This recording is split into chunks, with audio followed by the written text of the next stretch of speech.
The CBS Radio Mystery Theater presents...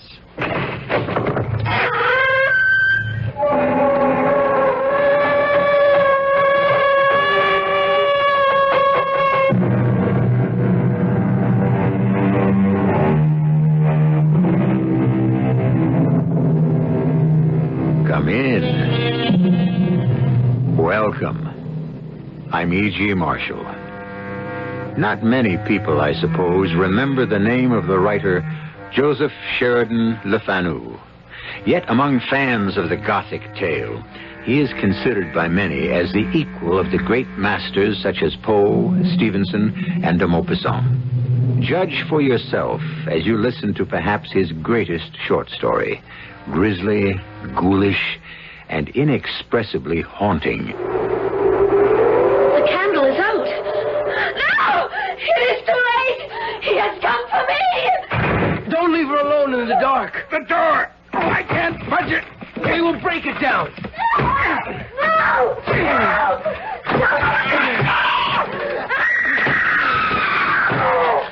She's not in the bed. Hold the lamp higher. She's not in the room. The window. Could she have fallen and jumped? The shutters are closed. The latch still thrown. There. Can you see anything, Shalkin? No, Herr Bookman. The street is empty. The canal is smooth as glass. She's gone. Rose is gone. As if she'd never returned.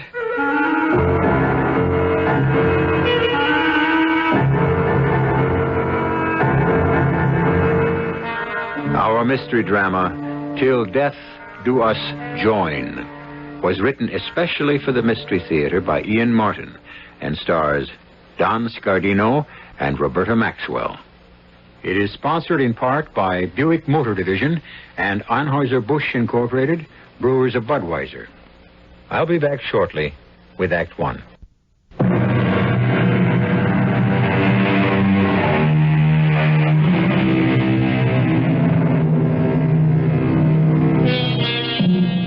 Of all the painting he must have done in his solitary lifetime, there exists today, in remarkable condition, only one canvas of Godfrey Schalkens, pupil of Gerard Bookman, who in turn was a pupil of the great Rembrandt. The picture represents a chamber in some antique religious building. Its foreground is occupied by a young woman of startling beauty, her face illuminated by a strange smile, half lovely, half evil. In the background is the shadowy form of a man dressed in the old Flemish fashion, propped up in a coffin, as though in a bed. A fascinating picture, and a chilling one. No one who views it can repress a shudder. Why? On the back of the canvas is a legend, written in cramped longhand by the painter, which may serve to explain why. They think me boorish, rude, and laugh at my slovenly ways and filthy habits. But they buy my pictures, for I am an artist beyond peer. My whole life I have devoted to trying to forget what I once was. The only life I have had is canvas and pigments, and a search for escape in the only fashion I can accomplish it. But once I was young as other men, with a bright future in my chosen profession, full of laughter and joy and madly in love. Oh, there were barriers to overcome, impossible heights to scale, but with the hope and optimism of youth, I knew I could win out.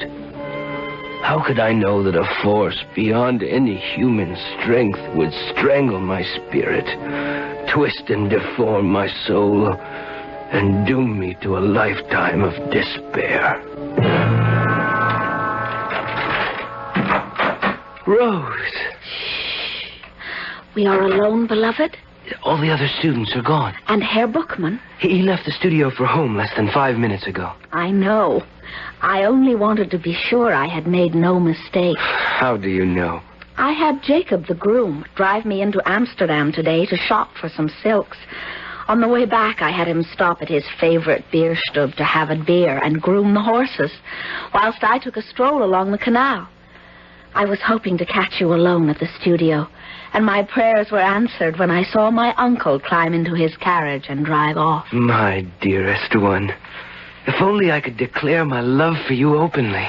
Oh, you will be famous very soon, and we are still young. We have time. Every moment spent away from you is an eternity. It is just as bad for me, but for the moment we must live with it.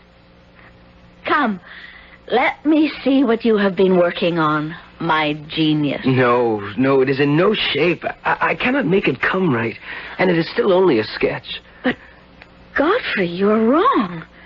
The conception is beautiful, and even the freehand outline tells all the world you are a master, or to become one. Tells all the world. Well, perhaps you're right, for you are all my world. If whatever I do satisfies you, it would be reward enough. Oh, no. We must do better than that so that we can have each other. Finish this one as you have started, and I will see that Uncle Gerard gets the canvas to the right places. Once someone buys you, you will become a vogue. I know it. I feel it in my bones. Not in your heart? In my heart, what I feel is my love for a man named Godfrey Schalken. Will I ever be rich enough to make you my wife? Hold me, Godfrey. Hold me very tight. Rose. I want to believe. Help me to. In every way I can. Oh. But what happened? I don't know. A sudden chill, as if... The time. I must go. I would do nothing to set Macabre Bookman against us. Why can't I just go to him? No, I beg you. I know my uncle. He would only send you away, and then you would have lost everything. Me, his teaching, your future. Hush, my darling. Trust in God. And let us hope. I love you. I shall always love you. God give you grace. What grace has a God who keeps two lovers apart? Heaven forgive me. I meant it not.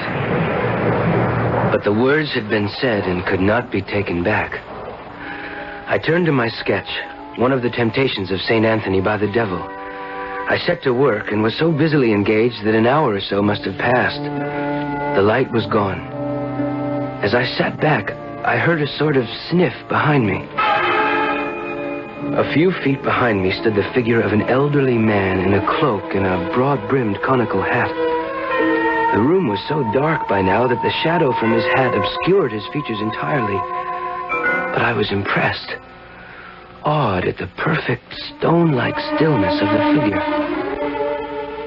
I'm sorry, I didn't hear you come in. This is the studio of Gerard Bookman. It is. Will you sit, mynheer? No. I wish to talk to him. He has returned to his home some hours past. If you would wish to seek him there... No. Will you see him before tomorrow evening? Oh, yes, sir. I am one of his pupils, and he will be here by late morning to commence his classes. Are you to be trusted with a message? I hope so. Fail to deliver it at your peril. Tell Gerard Bookman that Meneer van der Hausen of Rotterdam wishes to speak to him here tomorrow evening at exactly 7 in this room on matters of weight. He turned abruptly and with a quick but utterly silent step quit the room. Some strange premonition drew me to the window through which I could see the exit door to the street bordering the canal. I waited in vain for him to appear. The darkness was now gathering in earnest. Leaving the studio and locking the door, I half expected to find him lurking in the halls below. But he had vanished as mysteriously and completely as he had first appeared. Nor was the mysterious stranger further identified when I reported him to Mynheer Bookman the following noon. Van der Hausen? Van der Hausen. No, name means nothing to me. From Rotterdam, you say? He said. Yes. Well, we shall wait for the appointed hour, and in the meanwhile, to work. I have looked at your sketches on the temptation of St. Anthony. The line, the chiaroscuro, the coloration are acceptable, well done and conceived. But the expressions, it's as if St. Anthony were the devil and the devil the saint. What is your conception? Why? Your Honor, I cannot answer. I do not know. Well, the other pupils are arriving. Now, let's see if your conception can improve during class studies.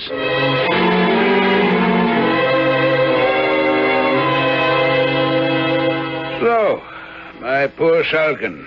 The others are all gone, and I had little time for you today. How went the canvas? I don't know, Master.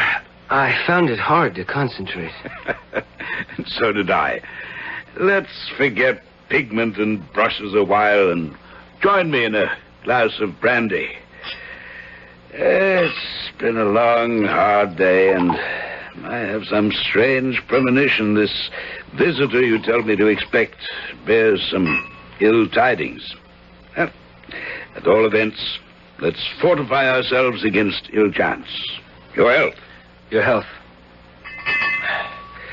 At 7, you said. He said. Vanderhausen. Never heard of the man. What can he want of me? A portrait? A poor relation to be apprenticed? A collection to be evaluated? Well, you should soon learn. The Stadthouse is sounding the hour. I should leave. No. Stay with me, Godfrey. You're young and strong. And for some reason, I have a foreboding about this mysterious appointment. Well, the clock has ceased. I shall not wait too long for... He seems to be here, sir. Now go. Let him in. By your leave, young sir. You are Gerard Bookman? I am. I have the honor to address Mynheer Vanderhausen of Rotterdam. The same. I understand your worship wished to meet with me, and I'm here, as you see, by your appointment. It is well. Is that a man of trust? Well, he's my prized pupil, of course. Yes. Well, then let him take this box of leather and get the nearest jeweler or goldsmith to value its contents. Why? That I will explain to you alone. But I wish him to return with a certificate of the value of the contents. That is a strange request, Mynheer. May I ask the reason? When we are alone. And I think Jan Spuiten in the next street will still be open. Godfrey, will you gratify the gentleman's wish? Your wish, sir. I will take as little time as I can. I had in my hands a small leather case, about 9 inches square, surprisingly heavy for its size. I was less curious about its contents than the conversation I was about to miss. If I could even have dreamed of its subject and the consequences. But how could I? Instead of clairvoyance, I reacted normally to my master's order and sought the information I had been asked to get. Who is it? Godfrey Schalken, pupil of Master Gerard Bookman. Were it not for your master's good offices and the designs he presents me with, neither God nor the devil would persuade me to open up at this late hour. Well, what is it, young sir? My master bid me bring the contents of this leather case to you for evaluation. That scuffed and crumbling jewel box? What nonsense. Still, by its antiquity, it's curious and challenging. Come in, by all means. The wind makes enemies of my old bones. What is the urgency that prompts this haste? I know not, Mynheer Spuiten. Well, then let me see. Give me the case. Good Lord. What is it? A moment. my loop and my scale so I can examine and weigh. Gold ingots. If they're said true, this is a king's ransom, young man.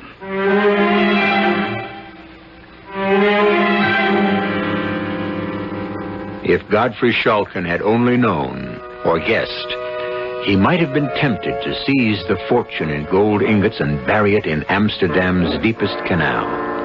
For the contents of that scuffed, scraped case, soiled with age, were to turn his life about and transform him from a young, carefree man to the bitter, hating wretch who painted with the flair of the gods. I'll be back shortly with Act Two.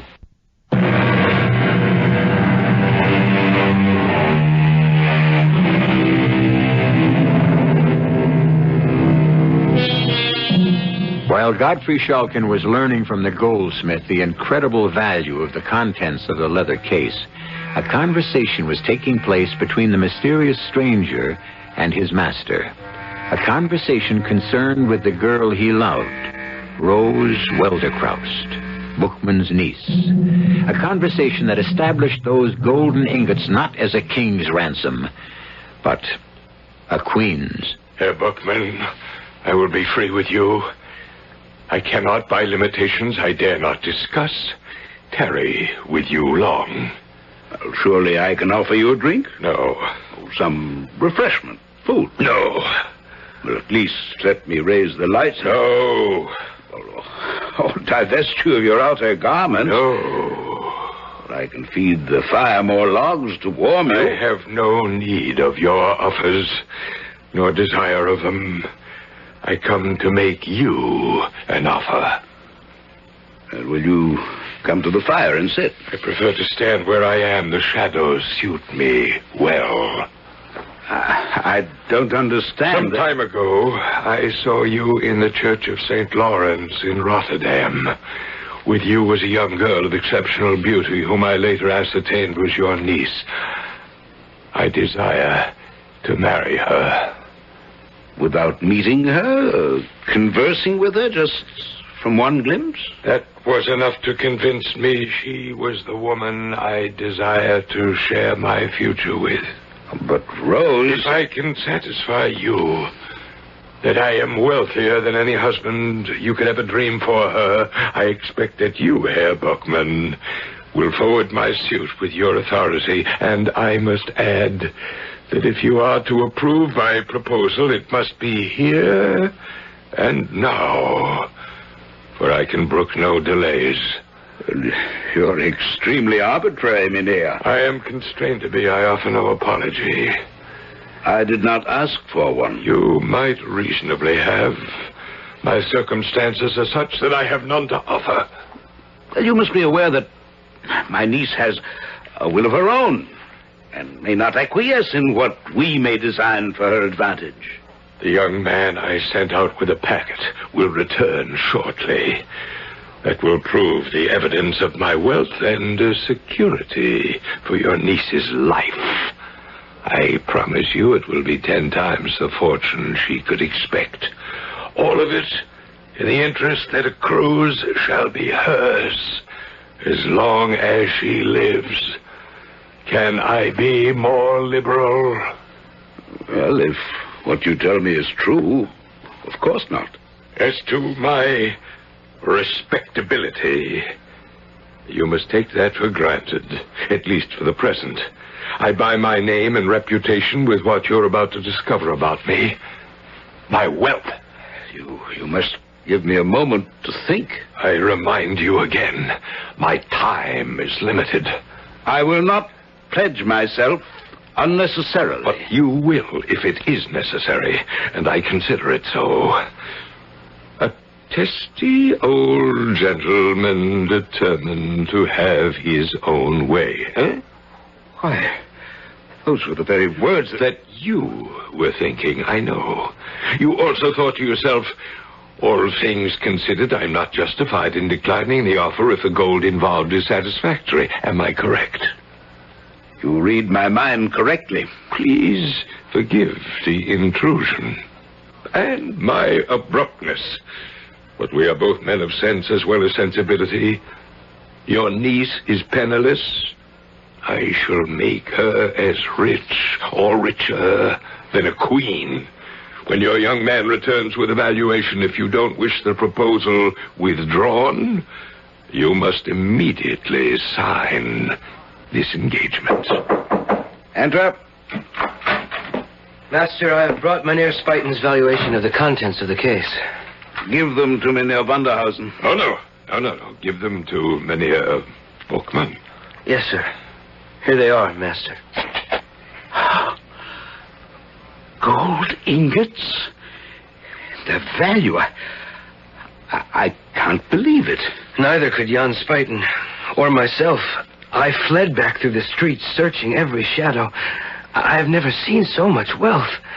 10,000 guilders. A token only. My wealth is limitless. Will you sign the contract now? A moment. My eyes are tired and the light is dim. This youth must witness the contract. Let him read it to you. Will you, Godfrey? Yes, Master. This document represents an irrevocable agreement by Gerard Bookman as guardian at law to give Wilken Vanderhausen the hand of his niece, Rose Velderkaust. Go on, boy, go on. Of his niece, Rose Velderkaust, in marriage within 1 week of the date of this document. In exchange for this covenant, the said Wilken Vanderhausen agrees to provide as a marriage settlement a package of gold ingots. I don't think it's necessary to read the rest. It's only the jargon of advocates. Mynheer Bookman, I have not tried in any way to stint in my offer. Now, are you, for your niece's sake as well as for your own, content?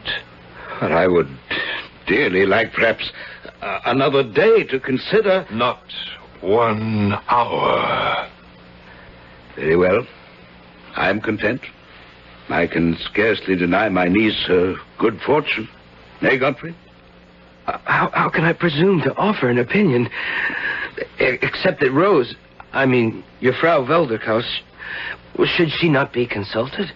A young girl is not the best judge of her future. Rose is my responsibility. Lovely as she is, when could she have such a chance again? Mynheer Vanderhausen, I'm content. It is a bargain. Mm-hmm. Then sign at once, I implore you, for I am weary. Very well. And now, the witness. I can't. I won't. What's this, Godfrey? I've taken you into my studio, supported you, taught you, reared you. How can you refuse me one simple request in return? I can't. Well, surely Rose... There is only one answer, Mynheer Bookman. That young man is as taken with your niece as I am. Very well. Now, would you choose between us? Must we find another witness, or do I take my document and vanish from your life? Godfrey, how can you think of Rose? You, a painter, an artist. You have your own dedication in a field which may leave you penniless for the rest of your life. If you do truly love Rose, how can you deny her this opportunity? I love her more than life itself. I want only her happiness. Then sign. Master, there is Rose herself. Rose is not yet ready to know her own mind. I am her guardian. It's my duty to secure her future. If you love my niece, you'll realize it's in her own best interests. Because I love her, then, I sign.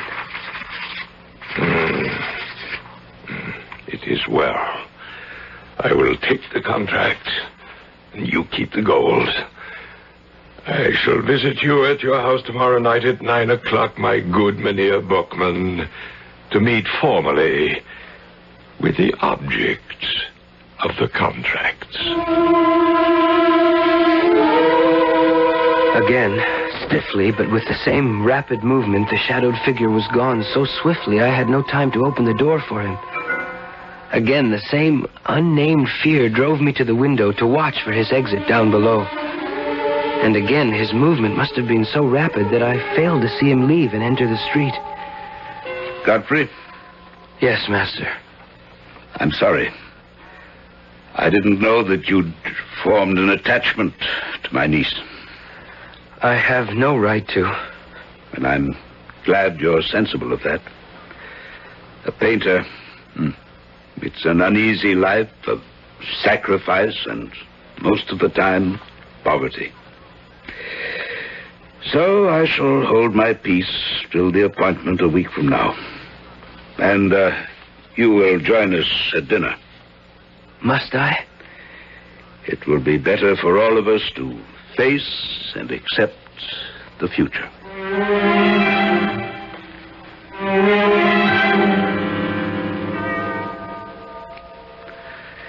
It's striking 9, Rose.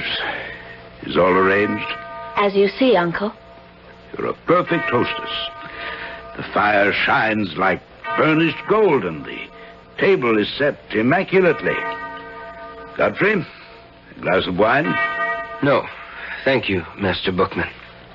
You seem nervous. I am. I hope you're not going to lose control of your feelings. It isn't that, Master. Then what? I can't quite explain it. A strange foreboding. You feel it too. Does Rose know what the occasion is? No. Then it is not too late. I've signed the contract. My word alone is its bond. But the paper is the final arbiter. Then there is no escape. Escape from what? A marriage settlement beyond my wildest dreams for my brother's daughter? I commend you to control your foolish dreams. I've done what must be done. And our guest is here. Rose? Yes, Uncle. Come stand by me to greet our visitor. Yes, Uncle. This time the room was brightly lighted. This time the mynheer had to shed his outer garments. This time we could see his features for the first time. His undersuit was a rich sable garment, his stockings of dark purple, his feet enclosed in shoes adorned with roses of the same color. His hands were enclosed in gauntlets, his hair long enough to rest on a plaited ruff. So far, all was well.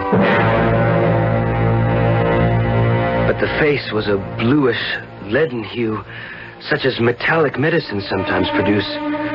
The eyes muddy white and startlingly prominent with the glaze of insanity, and the lips a deep purple, almost black, twisted in a sensual, malignant, almost satanic fashion, such as my unwilling fingers had wanted to trace on the face of my Saint Anthony.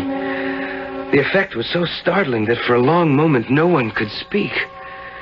It was as though some devilish humor had dressed a corpse from the grave and invigorated it far enough to walk and talk and enter a room with the living.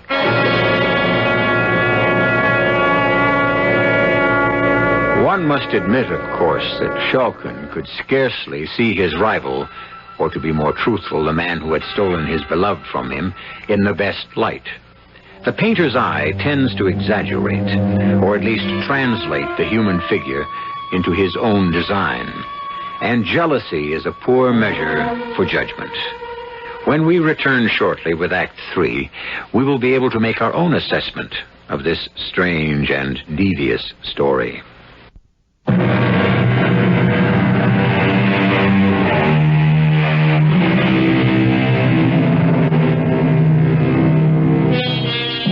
The stranger spoke little during the half hour or so he stayed.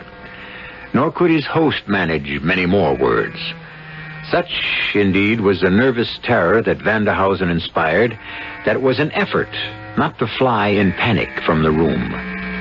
Something undescribably odd was about him. His movements, as if directed by a spirit unused to managing the machinery of the body. And two things were remarked by all: the fact that his eyelids never closed, and that his chest was motionless, unstirred by the process of respiration. It was with a feeling of infinite relief for all when the door finally closed behind him. Oh, thank God. Are you all right, Rose? No. I feel as chilled as someone with fever. My dear, don't exaggerate. I don't. He's a frightful man. I wouldn't see him ever again for all the wealth in the world. Don't be a foolish girl. A man may be as ugly as the devil, but if his heart is good and his actions match it, he's worth more than some handsome puppy with neither brains nor prospect. I don't want to talk about him anymore. But we must. The man is wealthy, liberal, and withal good-hearted. He has sued for you as his bride.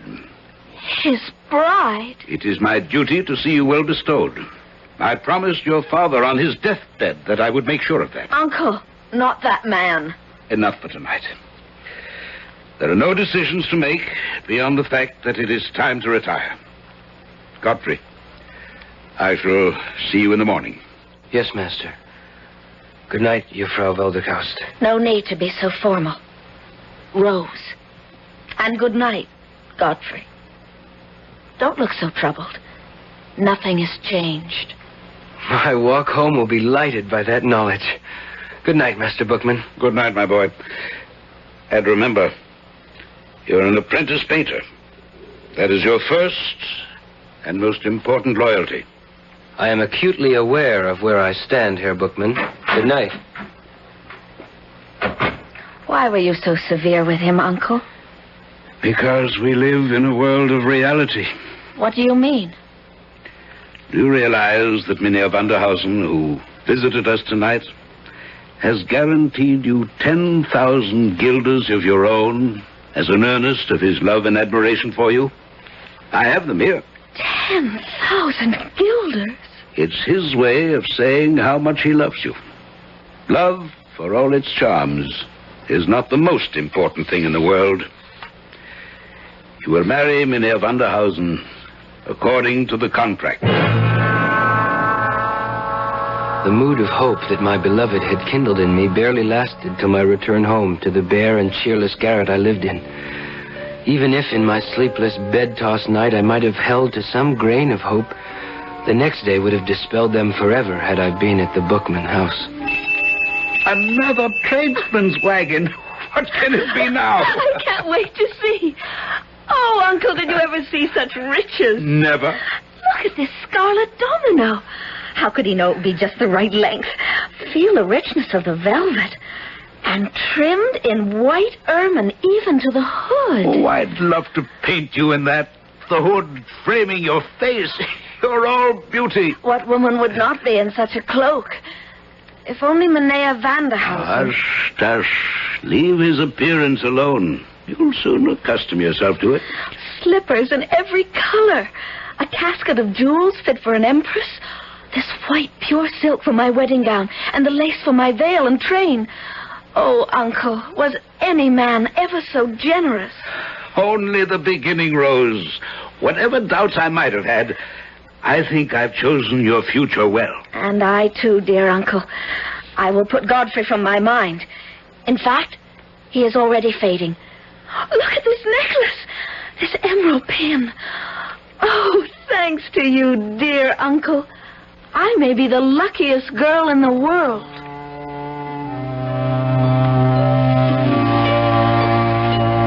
And so, 1 week later, I had to swallow my pride and watch my repulsive rival carry off my beloved Rose in solemn pomp in a carriage and four out of my life to Rotterdam. But I was mistaken. Rose Welderkaust, now Rose Vanderhausen, was not out of my life yet. And I brought you home, my boy, to sup with me because I'm worried. And I've no one else to turn to. You may always count on me, Master. In all things, I know. In particular, this one. Contrary to all promises freely exchanged, it's 4 months since I've heard of my niece. Not one word.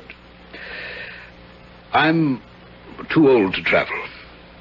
Will you then be my emissary and take this letter to the Boom Key to inquire after my niece? If you desire me to. I do.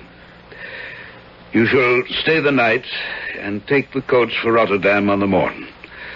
I will issue you such funds as you need, and I pray you return post-haste with what word of comfort you can bring me. I will waste no time. I promise you.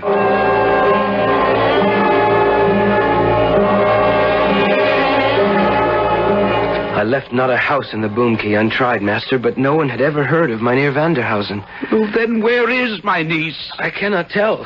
One thing I did when I returned to Amsterdam, I went to the establishment from which the coach and four was hired to take Rose and her bridegroom to Rotterdam. It's clever of you. And yes? The driver reported that late in the evening, before they entered the city, a small party of men, dressed in the old-fashioned with peaked beards and pointed mustaches, standing in the center of the road, stopped the coach. Highway robbers? Apparently not. Mynheer Vanderhausen seemed to have expected them, and he handed Rose down from the carriage and into an ornate, hand-carved but ancient litter, which the men lifted and bore off into the night.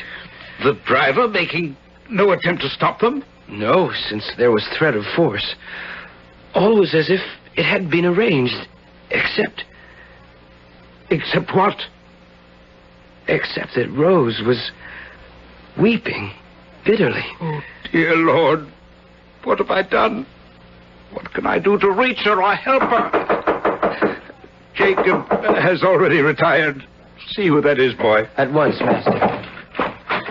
Rose! Oh. Dearest Rose, what is it? Wine! Wine, quickly, or I am lost. Master, she is distraught. Rose, my dearest, here.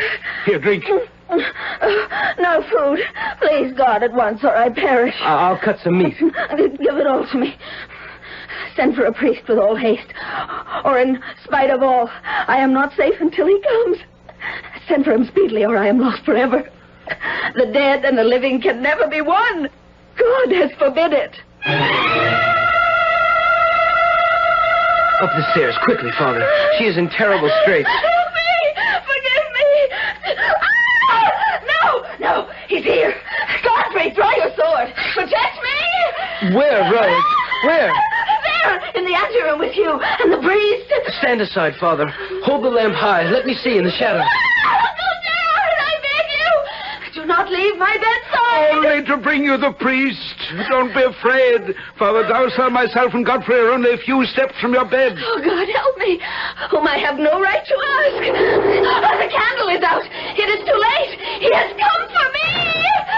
Don't leave her alone in there. The door. I can't budge it. We will break it down. No, Godfrey! No! She's not in the bed. Hold the lamp higher. She's not in the room. The window. Could she have jumped or fallen? They're shut fast. The latch is still thrown. There. Can you see anything? The street is empty. The canal is smooth as glass. She's gone. Rose is gone. As if she'd never returned. The days that followed are shady and insubstantial in my mind. Half crazed with grief, and at Herr Bookman's remorseful request, I returned to Rotterdam, to the chapel of St. Anthony, where Vanderhausen had first seen Rose. It was after evening vespers, and I was travel-worn and soul-weary. When the worshippers left, I remained alone in the church, and I must have fallen asleep. I was awakened by a soft touch on my shoulder, and awakened to see Rose. Rose. I want you to forget me, Godfrey, and know that I am content and free from sin at last. Come with me. She led me by the hand, a lamp in her hand, down a flight of steps into the vaults below. The music faded, and there was only the sound of our footsteps echoing on the stone. Where are you taking me? To where I have found rest. Enter.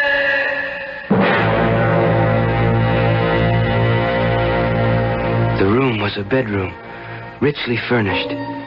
Its main feature, a great 4-poster bed, the curtains drawn.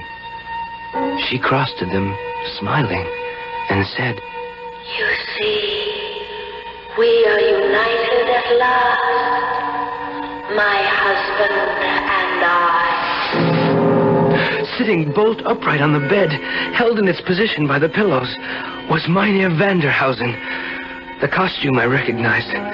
The face, what was left of it, was still livid as I had first seen it. But by now the bones showed through the decayed flesh. The hands were little more than the claws of a skeleton. Exhausted as I was, overcome by emotion, the room suddenly swayed, and I lost consciousness.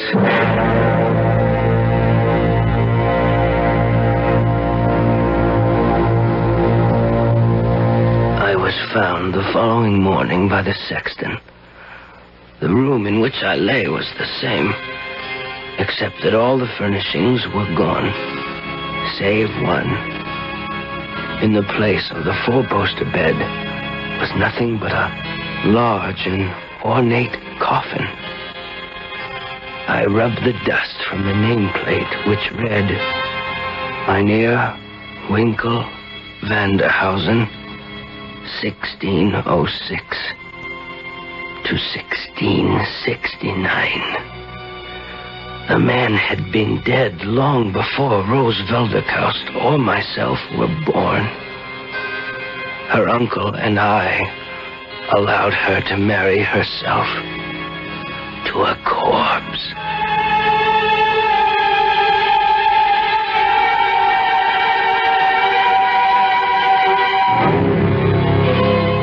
A sad and terrifying story, not calculated to make sleep any easier tonight, and yet a fascinating and absorbing one, as all of us are drawn irresistibly to the macabre.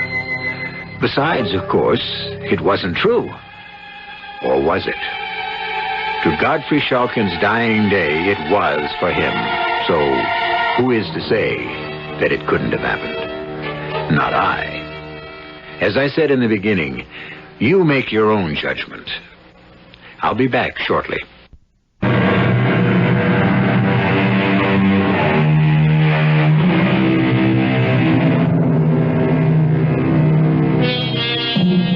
Schalken became a kind of living corpse who lived only through his paintings. But in spite of his success, he was recluse enough to insist on mixing his own pigments, which, alas, were not stable enough to stand the wear of time. So only the one canvas I mentioned remains. They say because he used his own blood to dilute the pigment. I don't know. There's no proof. It's just a part of the legend. Our cast included Don Scardino, Roberta Maxwell, Guy Sorel, and Arnold Moss. The entire production was under the direction of Himan Brown. And now, a preview of our next tale. Marvelous how you can get around when you've got no body, isn't it? See him? Little white dog, curly tail. Oh, silly little thing. And see that big blue station wagon? It's going to hit him. No! I've got him. Got him, Cynthia. I've saved him. He'll probably get run over anyhow one of these days.